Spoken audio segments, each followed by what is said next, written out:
Hindi naman naiiba sa kwento ng buhay ni Noelito ang naging kapalaran ni Federico, na mas kilala sa pangalang Rica.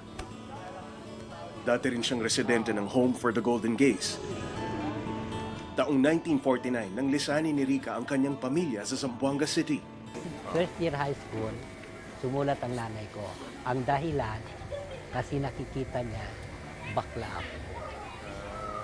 Ang nanay ko ayaw na ayaw ng bakla sa pamilya. Sulatan niya yung mga anak niya rito, kapatid ko. Nandito ako pag-arali. Dinala ka dito kasi nahalata niya. Oo, ayaw na ayaw niya. Tapos nung nandito na ako, nag-aral ako sa Arellano. Second year, mahihayin pa ako. Third year, mahihayin pa ako. Nung nasa fourth year na ako, marunong na ako talaga ng Tagalog. So nagkaroon ako ng maraming kaibigan doon. Dito, sa fourth year na yun, nailabas ko na ang tunay ko. Hindi rin matanggap ng kanyang pamilya ang kanyang pagiging bakla. Sa bangketa. Bangketa, sidewalk, ilalim ng puno ng mga puno sa Cultural Center, sa taas ng Cultural Center, doon sa PICC, Film Center, Folk Art Center. At mahirap din talaga ang buhay. Oo, mahirap, pero kailangan tanggapin ko kasi. Although minsan nga naisip ko, sabi ko nga, kasalanan ko. Pero kailangan tanggapin ko kasi hindi pwede, hindi ko ilabas kung ano ko ako ano talaga. Yung nananaig sa akin eh.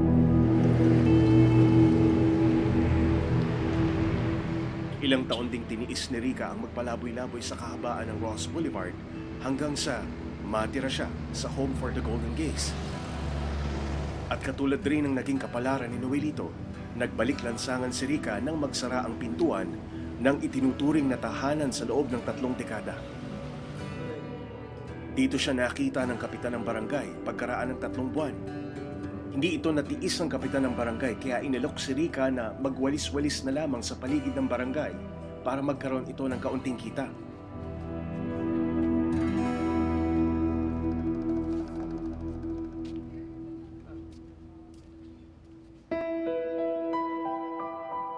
Nagkasya na si Rica sa lona at pinagtagpi-tagping piraso ng kahoy bilang bubong.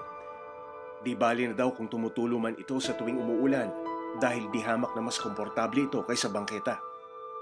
At ang mas mahalaga naman daw, aniya, ay kapiling pa rin niya ang mga alaalang baon mula nung magkakasama pa sila ni na JJ sa Home for the Golden Gays. Ito yung nasa Antaro Resort. Miss Precious, ano pa? Okay. Oh, ano pa? Ayan, marami Best in yan. Moto pa, oh. Binibining. Lagi ko hinahawakan yung HG. Miss Golden Gay. Ano pa yan? Ayan, marami yan. Meron pa dito yung Miss Mua-mua sa ganda.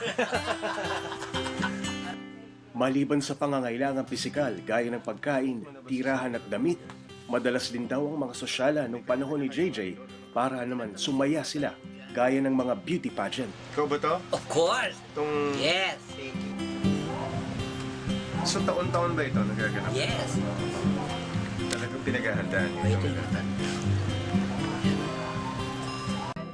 Dito rin sa pansamantalang tinitirhan ni Rica, nagpupulong-pulong at nagkikita-kita kuminsan ang mga Golden Gays. Hindi naging madali ang biglang pagpanaw ng kanilang itinuturing na leader, kaibigan, kapatid at ina. Nakita niya ako, naglalakad din siya, may kasama siya 2 alalay. Sabi niya, "Uy, bakla, saan ka nakatira?" Sabi ko, wala naman akong bahay. Sabi ko, saan? Sabi niya, "Alika, sumama ka sa akin." Sabi niya, "Sumama ka sa bahay ko." Sabi niya, "Sa bahay natin." Sabi ko, "Bakit? May bahay ba tayo?" Sabi niya, "Meron. Halika, sumama ka." Sama ko. Yun na, sinama niya ako dyan sa bahay.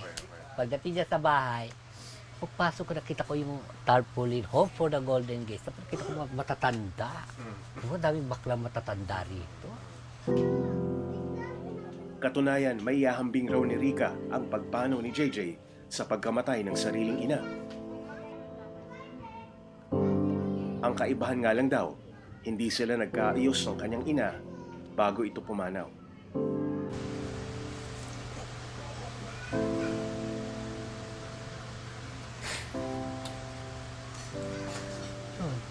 Nakita ko siya. na ako nagtawad sa kanya. Sinabi ko, patawarin niya ako kasi ganito talaga ako. Bang gagawin ko, sinilang ako ganito. Sabi ko sa kanya, patawarin mo. Yan.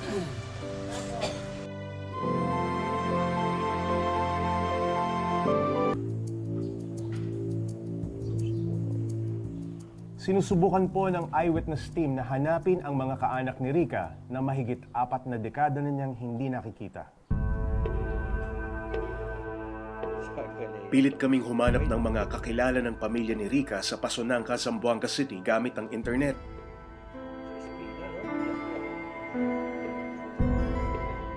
Ito marahil ang magandang regalong maibibigay namin sa kanya sa araw ng mga puso.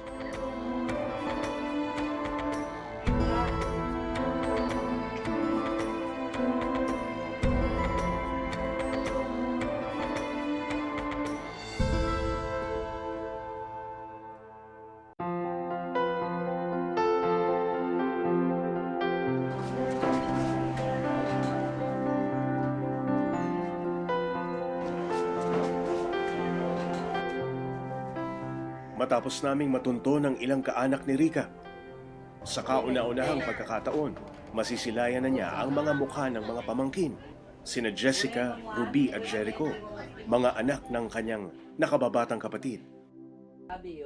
Musmus pa marahil noon sina Jessica, Ruby at Jericho nang lisanin ni Rica ang Zamboanga noong taong 1949. Sa unay, hindi pa mamukhaan ni Rica ang mga kaanak. Ngunit nang makilala na niya ang mga ito, Kital mong kamo, Alji.